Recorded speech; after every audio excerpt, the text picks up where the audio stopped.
et les frameworks d'architecture comme DataVolt, que je n'ai pas nommé ici. On a aussi les admin Big Data. Lui, c'est le responsable de la gestion. Lui, c'est le responsable de la gestion des clusters Big Data. Il assure tout ce qui est performance, la haute disponibilité, la sécurité des infrastructures distribuées. Donc, ce sont les administrateurs en quelque sorte, comme des environnements comme le Cloudera. Il fait l'optimisation des performances, la gestion de la sécurité, comme le Kerberos et RNG. Donc, en quelque sorte, c'est l'admin aussi. Comme vous connaissez les admin systèmes, en Big Data aussi, on a des administrateurs. Et pour le BI développeur, lui, sa spécialité, c'est la business intelligence. Il transforme les données en insights visuels actionnables pour les décideurs. Donc, il conçoit des rapports et des tableaux de bord, comme par exemple en utilisant Power BI, modélisation dimensionnelle, en Cube, OLAP, et les outils qu'ils utilisent, comme je disais, Power BI, est vraiment très utilisé.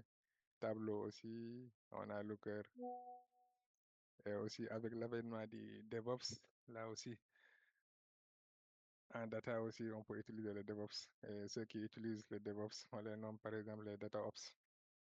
Eux, ils appliquent les principes DevOps au pipeline de données, assurant automatisation, fiabilité et scalabilité. Donc, comme DevOps, on utilise ce qu'on appelle le CI/CD pour des pipelines de données, le monitoring et l'observabilité. Euh, Ils utilisent les outils qu'on appelle Terraform. Ça veut dire l'infrastructure, on le transforme en quelque sorte en code.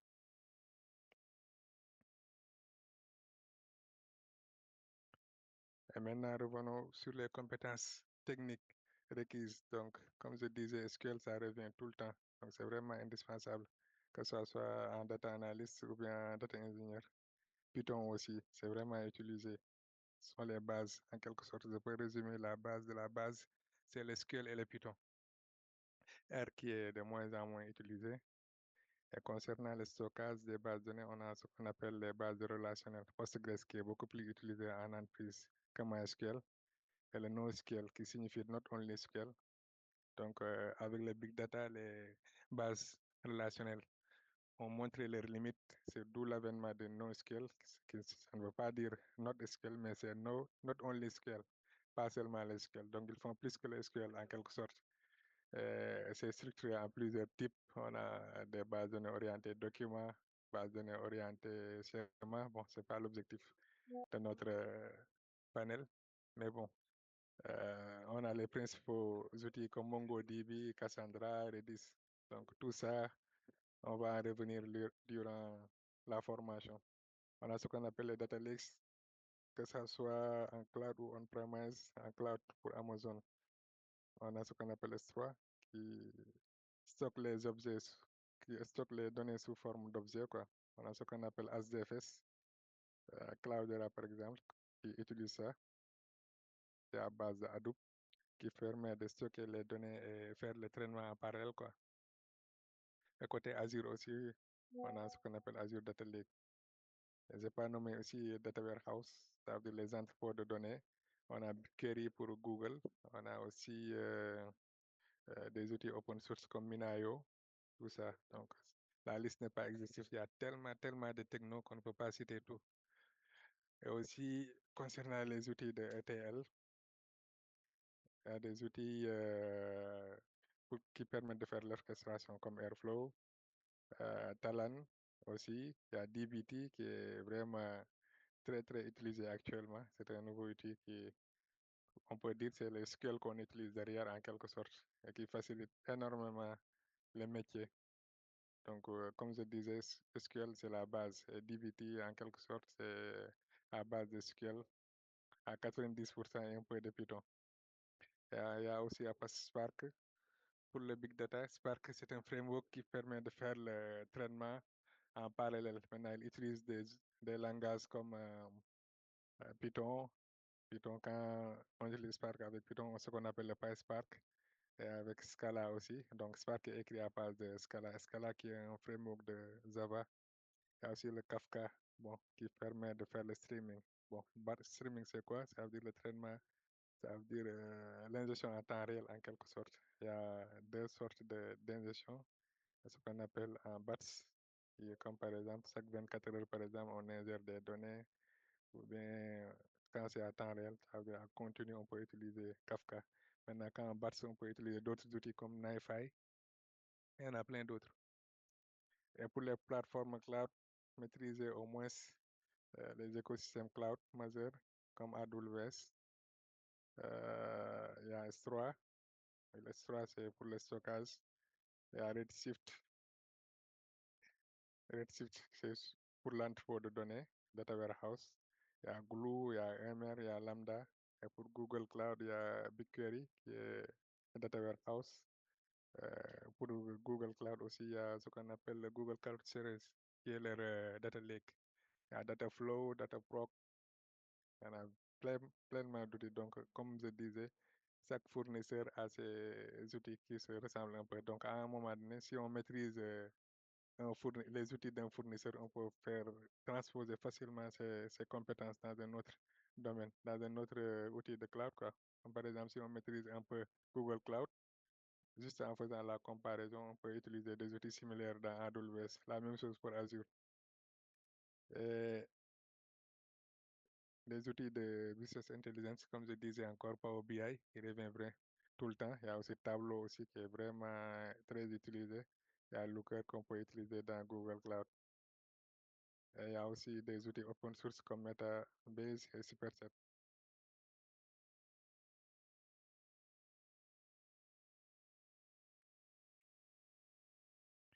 Donc, on peut résumer pour la partie technique. Donc, les outils ouvrent les portes, mais ce sont vos soft skills qui les maintiennent ouvertes. Donc, c'est quoi les soft skills en matière de data, les soft skills, ça veut dire les compétences non techniques qu'on peut avoir, qui sont vraiment indispensables. Il faut avoir vraiment un esprit critique, la pensée analytique et la résolution des problèmes. Donc, avoir la capacité de décomposer des problèmes complexes en éléments généraux, identifier des patterns dans les données et prospérer des solutions, et proposer des solutions innovantes basées sur l'analyse rigoureuse. Donc, il faut vraiment avoir une pensée analytique. Donc, c'est vrai que c'est bien de maîtriser les outils, mais chaque problème, il faut savoir comment les décortiquer, décomposer ça. Donc, c'est vraiment incontournable dans le domaine de la data. Aussi, bon, avoir une communication efficace, savoir raconter l'histoire des données, c'est vraiment important. Donc, quand on visualise, savoir en tirer des conclusions, communiquer avec les gens qui sont non techniques, c'est vraiment indispensable aussi. Et aussi avoir des compétences dans le travail interdisciplinaire, savoir collaborer avec les gens, les équipes produits, business, opérations et IT. Donc, capacité à comprendre les besoins métiers et à travailler en mode agile. Tout ça, vraiment, c'est indispensable. Et aussi, comme je disais, dans le domaine de la data, ça évolue vraiment très vite. Donc, il y a des millions de outils qu'on peut utiliser. À chaque fois, il y a de nouveaux outils qui sortent. Donc, il faut vraiment avoir de la passion, ce qui nous mène à poursuivre cet apprentissage continu. Donc, ça évolue vraiment vite. Il faut avoir une curiosité intellectuelle et engagé dans la formation continue. Donc, c'est vraiment essentiel pour maîtriser les nouvelles technologies. Donc, en conclusion, on peut dire que, bon, pour cette partie, maîtriser la data, c'est bien, mais savoir la raconter, c'est mieux. Et concernant les formations, bon, un peu académiques, on peut dire, il y a des entreprises, il y a des universités et des écoles d'ingénierie qui forment comme ESP par exemple, à l'université comme Gaston Berger et tout ça, et même UCAD même, il y a des parcours concernant la data pour sortir data ingénieur ou bien data analyst. Donc, ce qui revient, c'est la programmation avec les algorithmes, les bases de données, tout ça, les systèmes distribués. Donc, avoir un peu de compétences en statistiques et mathématiques pour les analyses quantitatives, probabilité et avoir un minimum, comme par exemple en licence. Bon, pour ça, c'est pour côté académique, mais aussi, c'est pas seulement ça. Il y a aussi les formations courtes et bootcamp, comme par exemple cette opportunité-là, Force N qui vous forme gratuitement. Euh, il y a des parcours comme data engineering, data analyst, et même l'IA. Il y a aussi d'autres, hormis Force N, il y a aussi ce qu'on appelle des outils comme des plateformes comme Open Classroom que vous connaissez sûrement. Et pour les MOOC, il y a Coursera, il y a DataCamp que j'aime vraiment très bien, il y a Udacity, il y a aussi Udemy. Et pour les certifications, il y a aussi, comme je disais, les fournisseurs cloud, chacun forme ses futurs utilisateurs. Et il y a des certifications vraiment intéressantes comme Data Analysis que AWS propose. Il y a Big Data Specialty aussi. Et côté Google aussi, il y a ce qu'on appelle la professionnel data engineer. C'est une certification vraiment aussi que les gens doivent avoir si vous voulez évoluer dans le cloud, quoi. Et Google Cloud, je pense, c'est beaucoup mieux utilisé actuellement concernant la data. Et côté Azure, Microsoft propose la certification DP 203, qui est Azure Data Engineer, DP 900 aussi. Et côté Databricks, il y en a, il y a ce qu'on appelle la certification Data Engineer associée ou professionnel. Et ce que j'insiste surtout. Donc, actuellement, le marché, c'est vraiment un peu serré. Donc, en tant que junior, actuellement, c'est un peu difficile de trouver un emploi. Donc, il faut vraiment se distinguer. Donc, ce que je conseille vivement, c'est avoir un portfolio. C'est pas seulement d'apprendre, mais aussi c'est de pratiquer. Pratiquer et de publier. Donc, avoir un portfolio sur GitHub, des projets personnels, démontrant vos compétences, ça fait vraiment la différence. Donc, pour les autres données, on peut trouver Kaggle, pas seulement ça, ce qui est international, mais aussi Zindi, que vous utiliserez suivant votre formation. Zindi aussi, c'est une plateforme africaine. C'est un peu comme Kaggle en quelque sorte, pour avoir les heures de données des compétitions. C'est vraiment intéressant. Et aussi, si dans la mesure du possible, faire des SAS ou bien des alternances. Bon, c'est pas trop développé ici, hein, les alternances, mais comme quand même ça commence à venir petit à petit, comme EPT, il commence à faire ça. Les alternances, ça veut dire, comme par exemple, faire 3 mois de théorie à l'école et ensuite 6 mois, par exemple, faire un stage, si possible.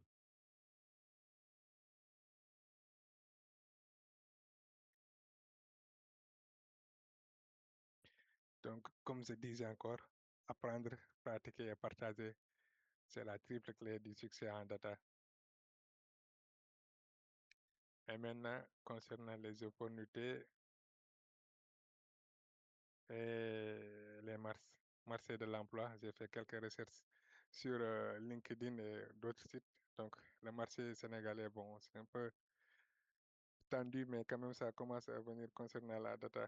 Donc, il y a des offres qui sont publiées un peu partout, comme dans LinkedIn. Bon, j'ai vu 19 à 21 offres actives actuellement, bon, lorsque je faisais la recherche hier. Donc, ça commence à venir. Donc, les principaux secteurs demandeurs actuellement sont les banques. Là, vraiment, on utilise trop la data, donc du coup, les banques commencent à être orientées côté data. Donc, ça va vraiment venir. C'est un peu tendu actuellement, mais quand même, c'est vraiment l'avenir. C'est vraiment l'avenir. Donc, avec cette concurrence rude dans les banques là et les web et tout ça, donc maîtriser ces données permet un peu d'être en avant pour nos concurrents. Donc, c'est pourquoi le métier de la data, c'est vraiment important. Vraiment important. Donc, du coup, les banques ont compris cela. Elles commencent à être orientées data. Aussi, les secteurs de la télécommunication, comme vous le savez, il y a beaucoup de données qui transitent dans les réseaux et tout cela. Donc, du coup, maîtriser ces données pour mieux satisfaire la clientèle. Donc, tout ça, ces entreprises-là ont compris ça. Donc, et ça commence à venir à la startup fintech comme Wave, tout ça qui propose ça. Et côté gouvernement, c'est un peu tendu, mais ça va venir avec la digitalisation des services publics. Donc, du coup, si tout est digitalisé, du coup, il faut avoir, euh, pour avoir, pour maîtriser ces données, l'État aura besoin des métiers de la data pour un peu maîtriser les chiffres. Donc, c'est vraiment incontournable, les métiers de la data. Et dans le domaine de l'agriculture, agritech, les optimisations des rendements, et bon, c'est pas seulement ça, il y en a plein, il y en a plein. Et si on sort un peu du Sénégal, en Afrique, ça commence vraiment à venir. Il y a une croissance annuelle, surtout au Maroc. Maroc actuellement, c'est le up, on peut dire. Il y a beaucoup de Sénégalais même qui sont au Maroc, que je connais même. Beaucoup de Sénégalais sont là-bas. Donc actuellement, Maroc est un peu en avance, on peut dire, en Afrique. Et aussi l'Afrique du Sud et tout ça. Donc des chiffres qui sont là. Le marché africain des services data et cloud connaît une expansion rapide. Donc j'ai un peu oublié aussi concernant le cloud. Ça va venir au Sénégal en mai 2024. AWS et Orange ont annoncé les investissements significatifs dans les infrastructures cloud au Sénégal, créant un écosystème favorable pour les métiers data et cloud. Donc ça va venir, c'est un peu, il n'y en a pas beaucoup de cloud, mais aussi même actuellement, il y a beaucoup d'entreprises ESN. Je ne sais pas si vous connaissez, des ESN, ça veut dire ils ont des consultants qui sont compétents comme les data ingénieurs. Comme moi-même, je suis un consultant de Atos, donc je travaille avec en tant que professionnel de la data. Donc Atos recrute ces genre de profils et quand ils ont des clients comme la banque et ainsi de suite, ils donnent leurs employés qui vont faire ce travail-là. Donc les ESN, ça commence à venir ici, comme Atos, il y en a plein d'autres. Il y a Alten aussi qui s'est récemment implémenté au Sénégal.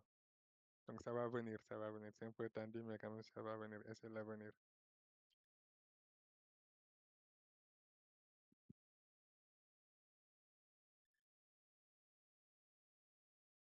Donc, et concernant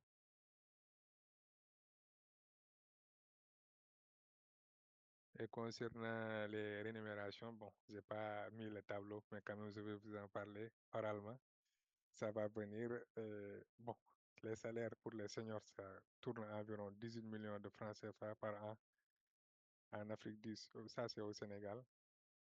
Donc, c'est vraiment relatif, mais quand même, ça tourne autour de ça. Donc, si on arrondit, ça dépend des secteurs, ça dépend des domaines. Avec un ingénieur 5 ans et plus, 5 ans et plus, on peut avoir jusqu'à 18 millions de revenus par an. Et en Afrique du Sud, ça tourne autour de 12 millions.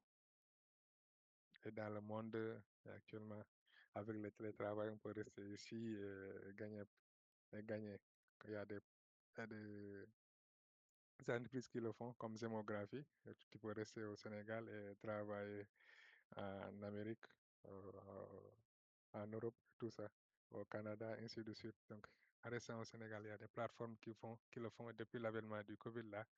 Le télétravail, on peut rester au Sénégal et travailler à l'international. Donc, ça commence vraiment à venir.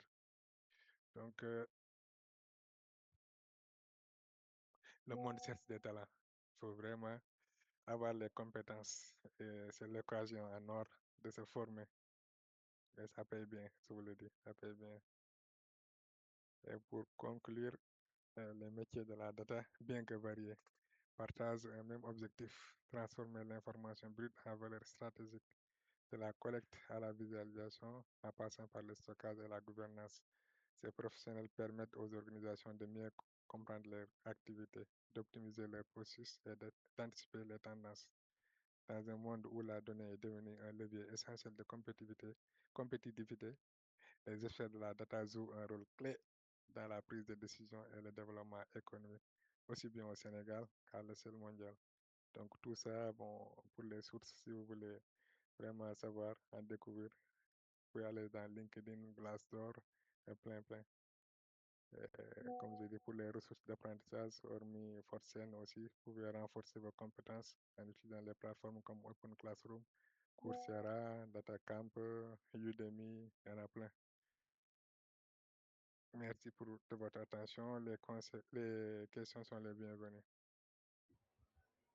Ok, merci beaucoup Ibrahim pour la présentation. Non, je ne sais pas si on passe à Khadi après, on récupère toutes les questions ou bien vous voulez répondre aux questions liées à votre présentation tout à l'heure. Si possible, s'il y a des questions, comme ça on enchaîne Ouais, je après. pense pour le moment, j'ai vu, je pense, deux questions. Donc, il y a une première qui demande si le data architect et le data engineer, c'est la différence entre data architect et data engineering. Ouais, ok, très bonne question.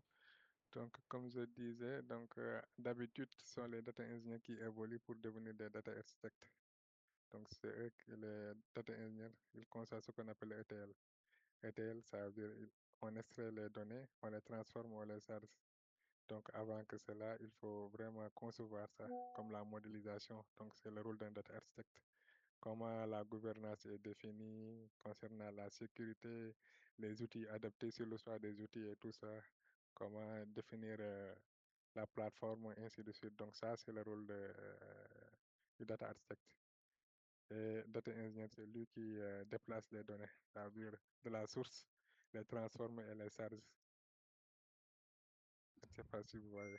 Ok. C'est bon, oui? Merci beaucoup. Je pense. Il y a une autre question qui demande si Airflow, c'est comme Webflow. C'est comme Webflow, je sais pas, c'est compliqué Webflow. Mais... Webflow, je ne connais pas, mais Airflow, c'est comme Cron. Je ne sais pas si vous connaissez Cron, mais c'est beaucoup plus évolué que Cron. Airflow, ça permet l'orchestration, comme par exemple, tu as une tâche, tu as un job, ça veut dire ton code, en quelque sorte, et tu veux lancer ça chaque minuit, par exemple. Donc, Airflow permet de faire ça, même Cron permet de faire ça, mais la particularité de Airflow, s'il y a des dépendances, une forte dépendance, comme par exemple, je veux d'abord lancer la première tâche, ensuite, si c'est OK, tu me lances la deuxième tâche, sinon, tu me lances la troisième tâche, ainsi de suite. Donc, Airflow permet d'orchestrer ça. Donc, c'est beaucoup plus poussé que CM2 en quelque sorte, que Cron. Ok, je pense pour ceux qui demandent par rapport à la redivision, je pense que la réunion est enregistrée. Après, c'est nous pourra vous dire comment est-ce que ce sera. Je pense que la vidéo sera partagée après. Il demande si on peut utiliser la data dans la génétique. Oui, on peut utiliser ça partout, partout, partout. Donc, comme on peut utiliser l'intelligence artificielle partout, mais c'est la data d'abord. Il faut, avant, ça permet d'utiliser des données de qualité. Donc, en tant que data ingénieur et tout cela, on assure qu'on utilise des données de qualité, des données fiables avant qu'on utilise ce qu'on appelle IA, machine learning, ainsi de suite. Donc, c'est nous qui fournissons des données de qualité à l'IA en quelque sorte. Donc, il y a la donnée, on peut pratiquer. Donc, c'est vraiment transversal. N'importe quel domaine, on peut utiliser la donnée. C'est juste pour maîtriser les données, sortir des informations parlantes en quelque sorte. Même dans le domaine de la commerce, comme par exemple les vendeurs là, les vendeurs en ligne qui font le e-commerce. Quand tu as des clients tu veux maîtriser tes clients, ou bien tu veux les satisfaire en quelque sorte, tu peux traiter tes données pour dire comme par exemple, la plupart de mes clients sont à Kermossar, du coup, je vais implémenter une boutique là-bas pour mieux satisfaire les clients, au lieu qu'ils se déplacent jusqu'à Dakar. Tout ça, pour le faire, il faut maîtriser ces données-là.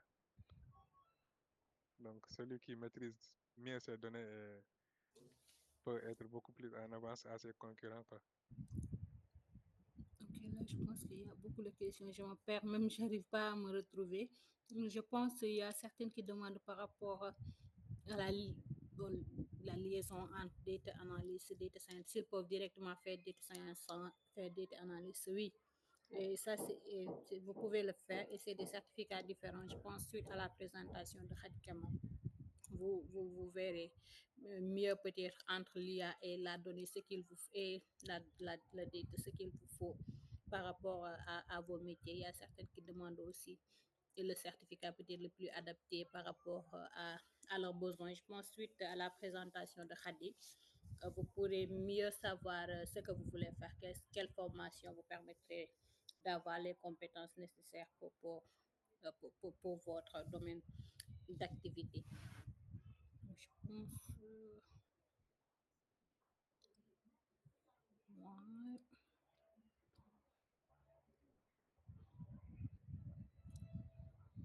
l'IA, quel est le plus prometteur au Sénégal? Il demande entre le data et l'IA, quel est le plus prometteur au Sénégal? Je pense que peut-être tu réponds à cette dernière question et on Oui, passe à Hadi. tout c'est la data, au fait. Sans données, on ne peut pas faire de l'IA. Sans données, on ne peut pas faire de l'IA. On travaille main dans la main. On leur fournit les données et il fait des prédictions ou bien tout ça. Ça veut dire le machine learning et tout. Donc, c'est nous qui préparons le terrain et eux, ils font leurs prédictions, leurs statistiques et ainsi de suite. Ouais, je pense comme Ibrahim a dit, hein, donc le data c'est la base. Maintenant, bon, vous pouvez être dans des entreprises, les grandes entreprises où c'est vraiment structuré. Il y a des gens qui font la donnée, d'autres qui sont vraiment spécialisés sur la partie IA. Mais vous verrez dans les petites entreprises où les experts IA sont eux-mêmes qui font le traitement de la donnée avant d'arriver au niveau des applications IA. Donc, c'est toujours bien d'avoir cette maîtrise du traitement de la donnée, même si on veut faire de l'IA. Donc, je pense, Ibrahim, on va s'arrêter là et passer à Khadi. Peut-être s'il y a d'autres questions, on pourra en revenir à la fin après. Khadi, comment vous êtes là? Oui, bonjour, vous m'entendez? Je suis là. Oui, on vous entend, Khadi. Merci, Ibrahim. Vous pouvez arrêter. Allez, Allez, merci à vous.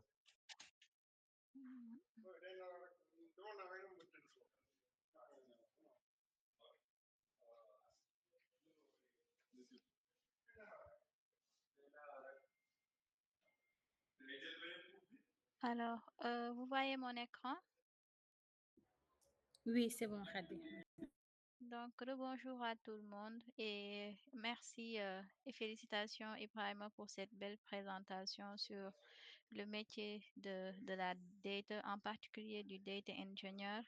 Et félicitations à ces apprenants qui ont été sélectionnés pour faire la formation IA avec tous les métiers qui en ressortent avec Force N. Donc, c'est une très bonne formation. Si vous êtes assidu, vous pouvez vous en sortir avec de très bonnes compétences. Donc, je me présente à nouveau. Moi, c'est Hadi Kamar. Donc, je suis ingénieur de recherche en traitement naturel du langage.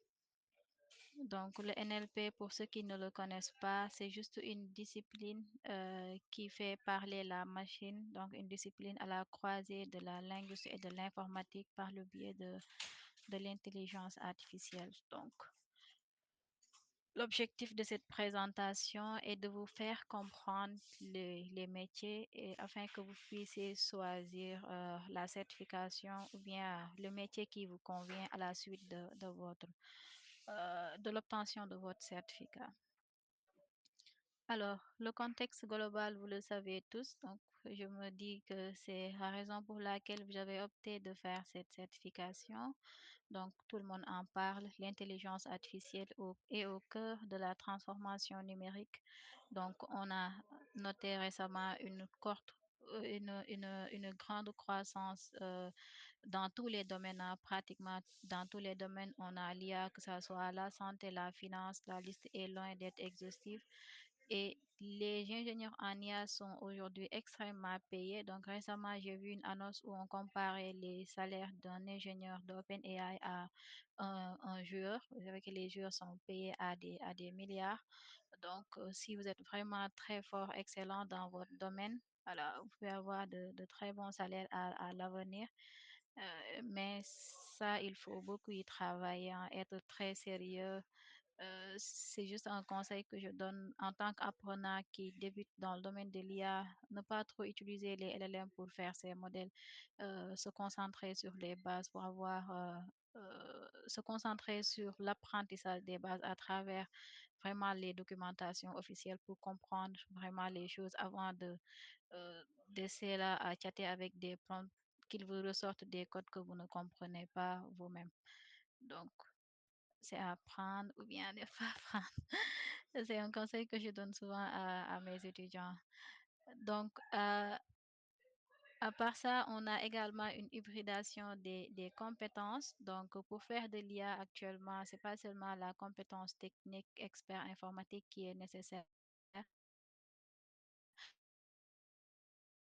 Donc, si vous avez une envie d'apprendre, donc, et que vous avez vous êtes dans un domaine où l'IA peut être appliquée là-dessus, donc vous pouvez faire une reconversion, apprendre l'IA et votre expertise de départ que vous avez va grandement servir dans ce domaine-là parce que ça va vous permettre de pouvoir interpréter les résultats que vous aurez, de pouvoir faire des analyses pertinentes. Donc, votre expertise de départ vous sera d'une très grande euh, utilité. Donc, là également, il y a un écosystème diversifié. Donc, l'IA est partout, tout comme dans la croissance exponentielle. Donc, tous les startups pratiquement, même s'ils s'étaient orientés dans le software, ils font également actuellement de l'IA. Les laboratoires qui étaient dédiés à des recherches scientifiques, donc où les gens devaient de faire manuellement des enquêtes par-ci, par-là. Donc, on a incorporé l'IA là-dessus pour faciliter les travaux. Donc, les grandes entreprises et les organisations traditionnelles également adoptent l'IA aujourd'hui pour traiter les données qu'ils avaient stockées il y a de cela très longtemps. Donc, je vais directement aller au rôle technique. Donc, les rôles techniques, donc, quand on parle d'intelligence artificielle, le plus souvent, on vous dira, vous entendrez parler d'ingénieurs en machine learning. Donc, c'est un ingénieur en machine learning. Donc, je peux dire qu'il travaille en euh, synergie avec le data engineer, par exemple. Le data engineer qui récupère les données, qui les met dans un format requis, par exemple, et qui le passe au ingénieur ML. Lui, son rôle, c'est de concevoir, de déployer un modèle d'apprentissage automatique en production. Et donc, pour ce faire, donc, il faut avoir des bases en Python pour pouvoir créer les modèles, des bases sur les librairies comme PyTorch, TensorFlow, Scikit-learn, MLflow, Docker. Donc, tout dépend du type de modèle que vous voulez utiliser. En tout cas, ça va tourner autour des librairies Python la plupart du temps et peut-être Fast API pour créer des endpoints où on va consommer votre modèle. Donc, il y a également le métier de data scientist. Le métier de data scientist est beaucoup plus vaste que l'ingénieur ML. Donc, lui, il peut faire même le travail de data engineer. Il peut extraire lui-même les données, donc concevoir le modèle. Voilà, et même, on peut dire que le data engineer, c'est à la fois un ML engineer, un data analyst, un data, voilà, un data scientist lui-même, je me trompe. Le data scientist est un ingénieur en machine learning. On peut le considérer également comme un data engineer, on peut le considérer comme un data analyst parce que c'est un profil qui est un peu général, qui peut faire tout lui-même sans pour autant se relier à d'autres experts ou bien à d'autres personnes qui travaillent dans d'autres sujets qui sont un peu connexes à lui. Donc, il y a l'autre métier qui est plus général, donc l'ingénieur en intelligence artificielle. Maintenant, souvent quand on parle d'ingénieur en intelligence artificielle, là, on commence à faire la part des choses entre data analyst et data engineer, par exemple, parce que là, on est censé vraiment construire des choses qui font de la prédiction, pas simplement exploiter de la donnée pour donner quelque chose. Donc, un ingénieur en intelligence artificielle conçoit des systèmes capables de reproduire des fonctions cognitives humaines comme la définition de l'intelligence artificielle, hein. Donc, l'objet, c'est juste de créer des systèmes capables de reproduire nos comportements.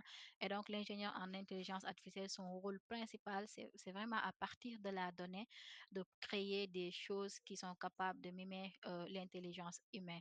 Et parmi ces technologies-là, nous avons par exemple des chatbots intelligents, des voice bots, des systèmes de recommandation, des agents autonomes ou bien des systèmes de vision par ordinateur. Maintenant, allez, on peut se dire qu'au lieu d'être un peu généraliste, de se dire que je suis un ingénieur en intelligence artificielle, je vais me dire que je vais être un ingénieur en deep learning. Et là, on est un peu spécialisé. Donc là, on va travailler sur peut-être quelques domaines connexes qui sont reliés à des modèles deep learning. Donc, intelligence artificielle, c'est vaste. Parce que quand on parle d'intelligence artificielle, il y a le machine learning, il y a le deep learning.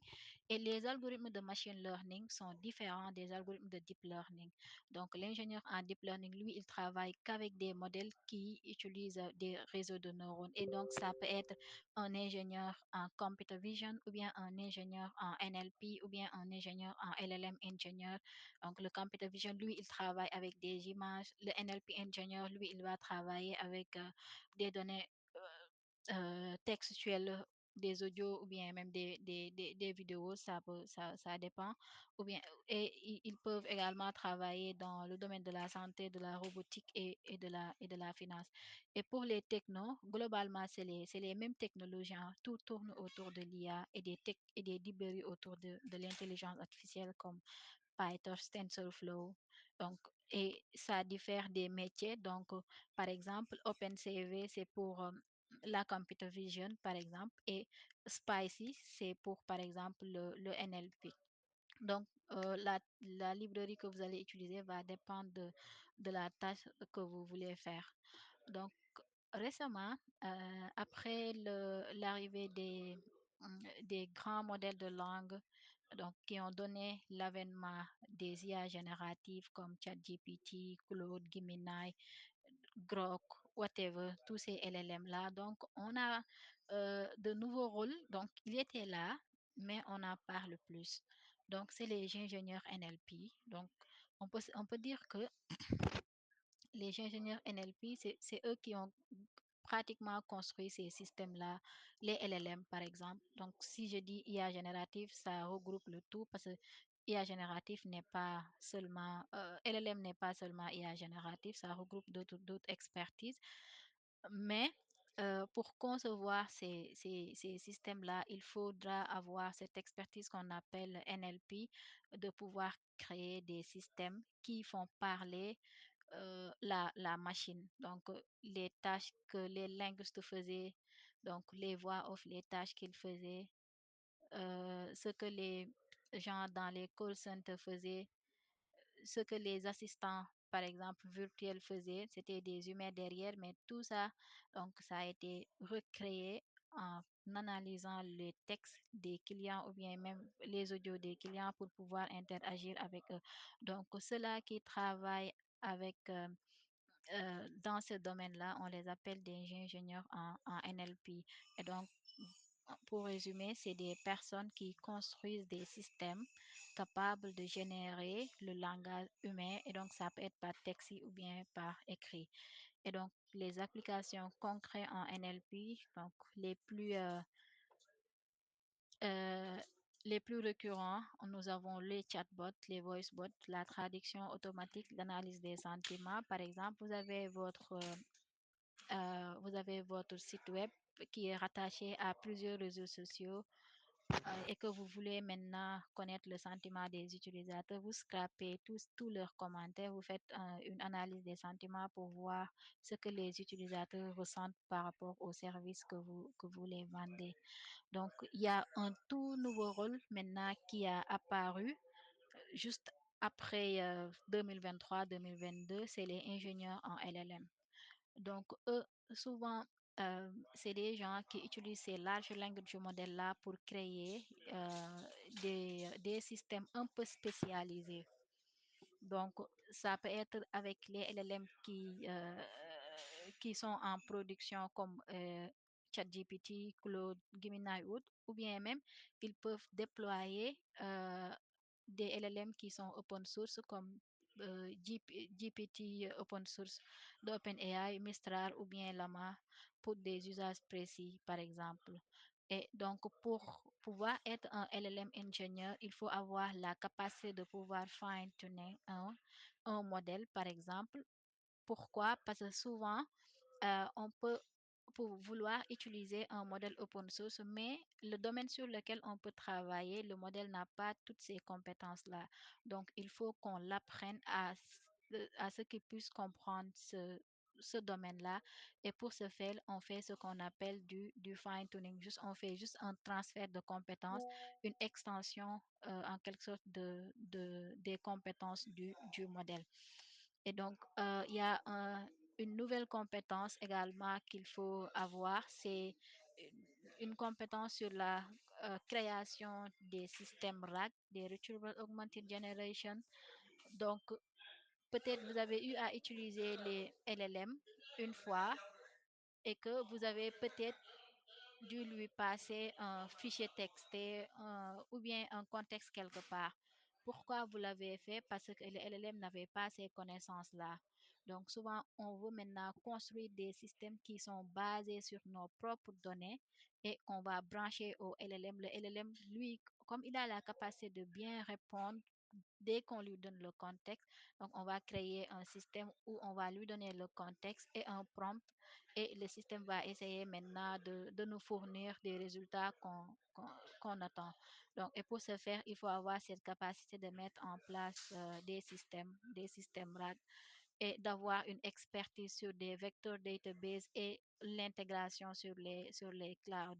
Donc, le prompt engineering, la création des vecteurs database, le cloud integration, tout ça, si vous avez une expertise sur la création d'un système RAC, vous allez l'avoir. Donc, les ressources sont là. Donc, il y a beaucoup de formations. Je pense dans la formation euh, de Force N, il y a un module qui est dédié à ça et vous pouvez faire des recherches là-dessus pour voir, pour pouvoir construire ces systèmes-là. Dès le départ, vous n'avez pas vraiment besoin d'avoir une expertise très, très solide, mais vous avez quand même besoin de connaître la terminologie autour de ces rack systèmes-là. Donc, généralement, les technologies qui sont utilisées, vous avez les frameworks RAG, donc ça peut, il y a beaucoup de frameworks, hein, mais le plus populaire, c'est LangChain. Donc, il y a également des vecteurs database, vous pouvez avoir Chroma, Weaviate, Pincode, et tout tourne autour de Python, de PyTorch ou bien TensorFlow et vous pouvez utiliser soit euh, les API des IA génératives de ChatGPT, Gemini, Claude ou whatever, ou bien même déployer votre propre LLM si le besoin se présente. Et ces LLM peuvent être par exemple Qwen, Mistral, Olama, voilà, et autres. Donc, tout dépend de ce que vous avez fait après, du benchmark que vous avez fait pour le choix du LLM sur lequel vous allez partir. Donc, l'industrialisation de l'IA. Donc, ça, c'est une compétence que tout ingénieur IA doit avoir. Donc, souvent, ce qu'on a tendance à faire, c'est que on crée nos modèles, on les laisse soit au niveau des API ou bien on les laisse dans nos notebooks, donc sans pour autant les déployer. Donc, c'est vraiment une expertise euh, que les ingénieurs IA ne font pas focus là-dessus, mais c'est extrêmement important parce que nos modèles sont censés être utilisés par le public. On est censé les partager. Donc, le MLOps, c'est en quelque sorte l'équivalent du DevOps pour ceux qui ont l'habitude de faire du dev. Donc, l'idée, c'est juste appliquer des techniques de DevOps au ML pour la mise en production des modèles et de mettre en place des pipelines de CI/CD, de faire le monitoring et la maintenance.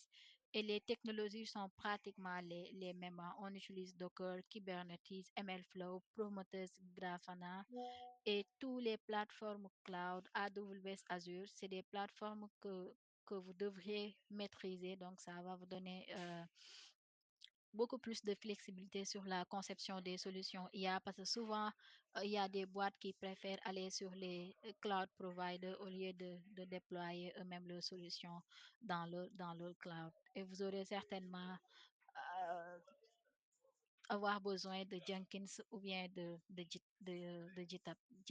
GitLab, whatever. Donc, il y a également le rôle de AI Product Owner, et c'est le pont entre la technique et le business. Donc, l'objectif, c'est de définir la vision des produits IA, de prioriser les fonctionnalités et évaluer l'impact business du modèle. Donc, il doit non seulement avoir une culture autour de l'ensemble de ces métiers-là dont je viens de citer, mais avoir une vision à long terme pour savoir ce qui est important à mettre en place. Parce que souvent, on va venir vous dire que mettez-moi telle solution, mais est-ce que cette solution est vraiment utile par la cible, c'est à voir. Donc, le rôle du AI Product Owner, c'est de faire ce travail-là et de valider peut-être les use cases décelés par les équipes techniques ou bien peut-être métiers. Donc, les responsabilités clés de ce Product AI Manager sont définir la stratégie et la vision produit AI, prioriser les features et les datasets, par exemple, évaluer l'impact business, collaborer avec les équipes techniques et métiers. Donc, c'est un profil pas trop technique, mais un visionnaire, une personne qui comprend, qui a le sens du visuel, donc un mix d'ingénierie, de business experience et une excellente communication and leadership. Donc, pratiquement, je ne pourrais pas citer la liste des technologies que vous devriez utiliser pour tous ces métiers-là. Donc, ça dépend des modèles. Il y a tellement de librairies et de technologies que vous pouvez utiliser. Donc, le plus important, c'est de pouvoir se situer sur le métier dont vous voulez utiliser.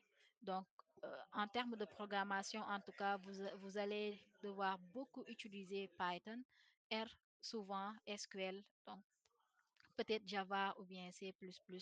Et donc, généralement, une formation scientifique en informatique ou bien un DUT pour ceux qui sont dans les écoles d'ingénieurs peut suffire pour avoir de l'expertise sur ces langages de programmation-là. Et donc, en machine learning, vous allez utiliser des librairies comme Scikit-learn, TensorFlow, PyTorch et d'autres librairies. Et donc, pour avoir de l'expertise sur ces librairies-là, vous pouvez suivre des masterclass en data science ou bien des bootcamps. Et pour le NLP, donc vous allez beaucoup utiliser la librairie Hugging Face parce que c'est le GitHub des data science.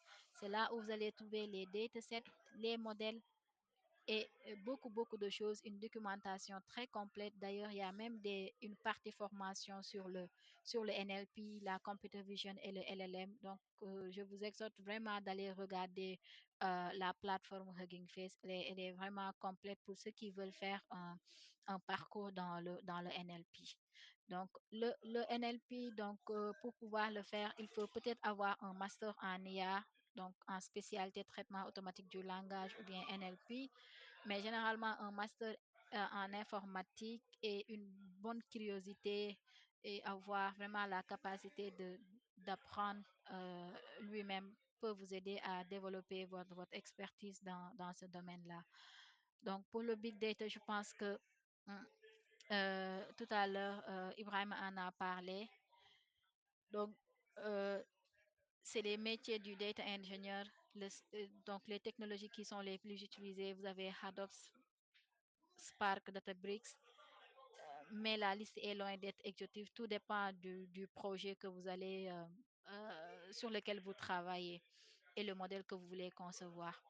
Donc, pour le MLOps et le cloud, donc Docker, Airflow, AOS, GCP, eux qui ont même leurs outils de DevOps.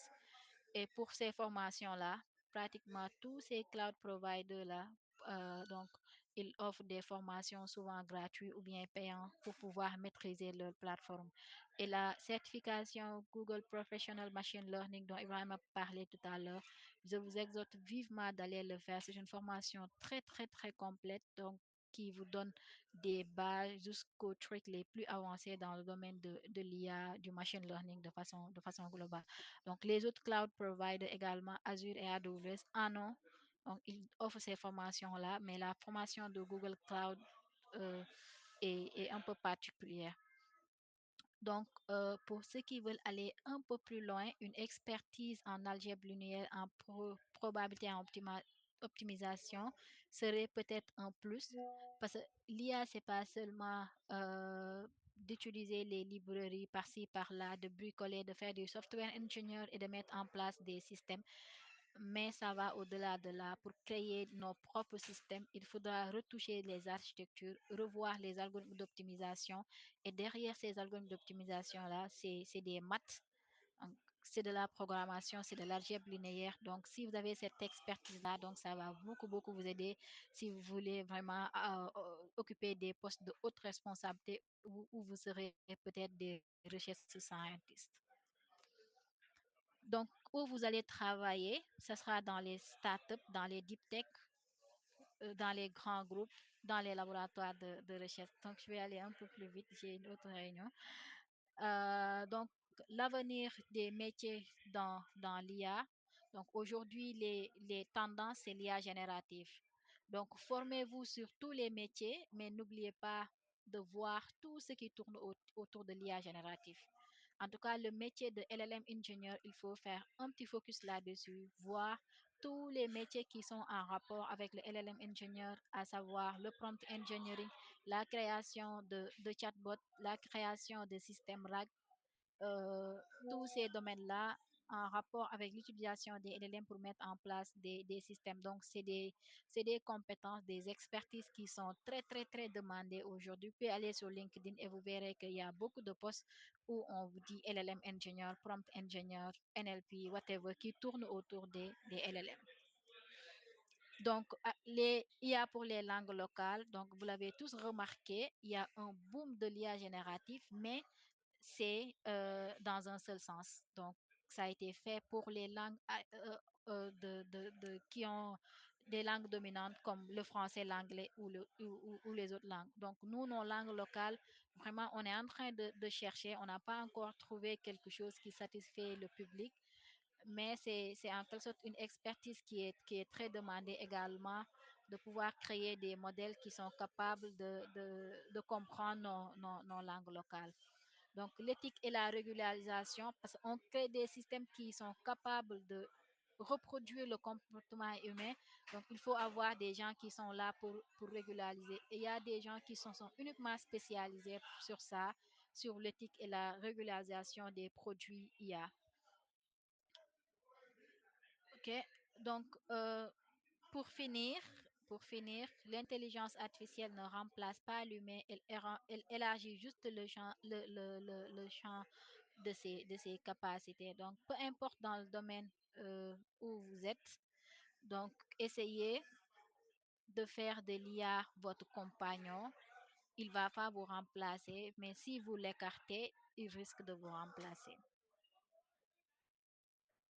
Donc, je pense que c'est tout pour cette présentation sur les métiers de l'IA.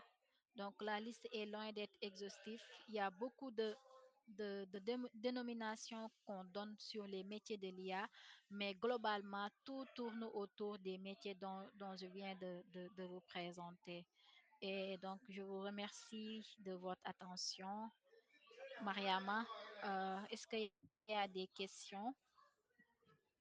Oui, je pense qu'il y a une question demandant la différence entre data analyst et data scientist. Donc, je crois que oui, ben, si tu peux répondre. Oui, ok. Donc, le data analyst, lui, il est plus focus sur la partie visualisation des données. Souvent, il ne crée même pas de modèle prédictif. Lui, ce qu'il fait, c'est de faire parler la donnée. Donc, on lui donne des données, il essaie de visualiser, de montrer des tendances pour aider aux managers ou bien aux décideurs de prendre des décisions. Maintenant, le data scientist, en quelque sorte, lui également, c'est un data analyst, mais qui va encore plus loin.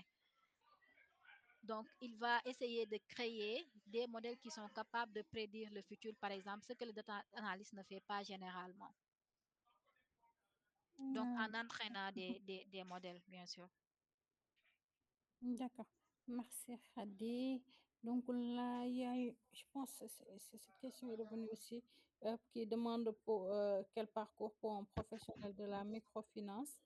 Donc, je pense que là aussi, il faudra voir par rapport à ce que Khadi a présenté et ce que Ibrahim a présenté et ce que vous faites dans vos daily. Et après, vous pourrez peut-être voir quelles sont les compétences que vous avez besoin par rapport à soit les données que vous disposez ou bien ce que vous voulez faire.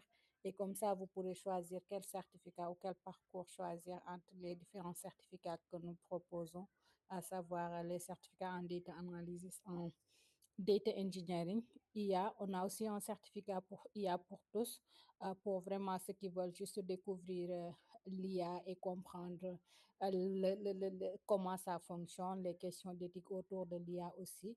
Il y a aussi un certificat en IA quand même qui va vous permettre de comprendre l'IA en pratique, de pouvoir développer vos modèles, entraîner des modèles d'IA.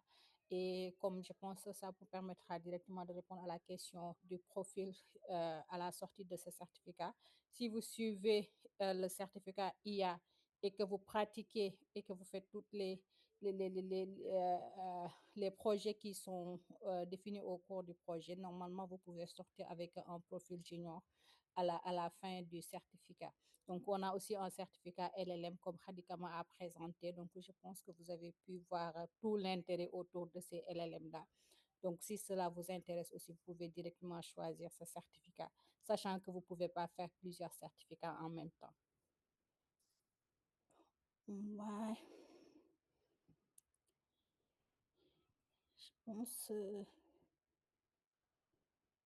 ouais, si vous n'avez pas les bases en informatique, peut-être commencer soit par IA pour tous, qui n'est pas une formation pratique, ou bien Force elle propose aussi d'autres certificats dans le cadre de l'informatique. Vous pouvez aussi regarder ces certificats-là parce que les autres certificats demandent quand même des prérequis en informatique, en développement, avoir quelques compétences techniques pour pouvoir faire ces certificats-là.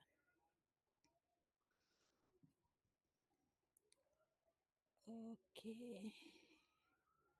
Ouais, je pense j'ai fait le tour. C'est pas peut-être vos derniers mots, Ibrahima et Khadi, pour conclure.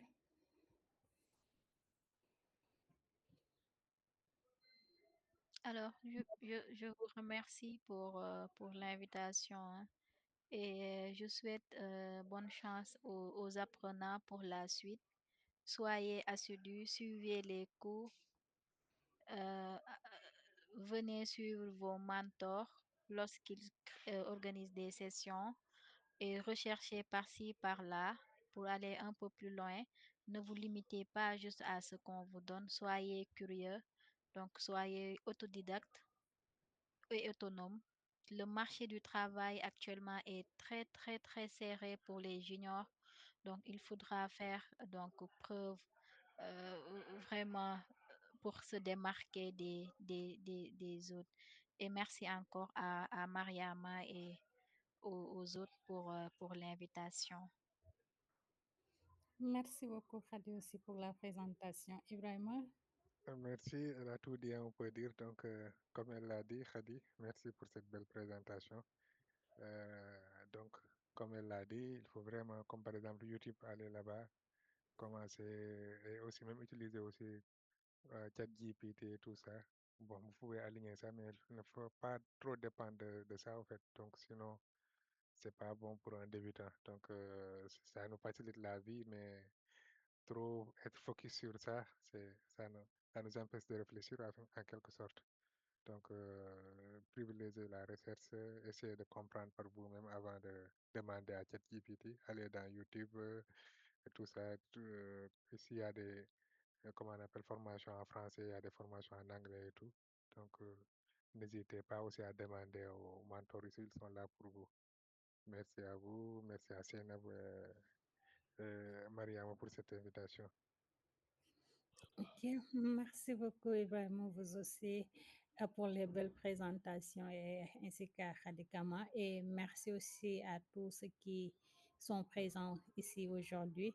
Donc, comme je l'ai dit, je répète, donc là, vous pouvez faire autant de certificats que vous voulez, mais là, vous ne pouvez pas faire plusieurs en même temps. Donc là, vous pouvez juste faire un certificat par un certificat. Donc là, selon vos objectifs, vous pouvez regarder quel certificat vous correspond le mieux ou pas, ou commencer et au fur et à mesure avancer sur les autres certificats. Donc, en tout cas, encore merci et nous vous souhaitons bonne chance pour le parcours. C'est Nabou, si vous êtes là, on peut lever la séance, je pense. Oui, merci. Merci beaucoup, Mariama. Merci à Ibrahima et Khadi pour les belles présentations et des explications. Si c'est OK pour vous, je se donne rendez-vous aux apprenants demain pour un autre webinaire qui consiste à vous présenter les catalogues de formation. Et ce webinaire sera animé par Mariama qui est là, responsable du certificat en IA et data, et aussi Fadel Chor, qui est aussi responsable certificat en intelligence artificielle. Donc, merci tout le monde. À très bientôt. Merci, au revoir. Allez, merci à tous et au revoir. OK, bye. Allez, au revoir. Recording stopped.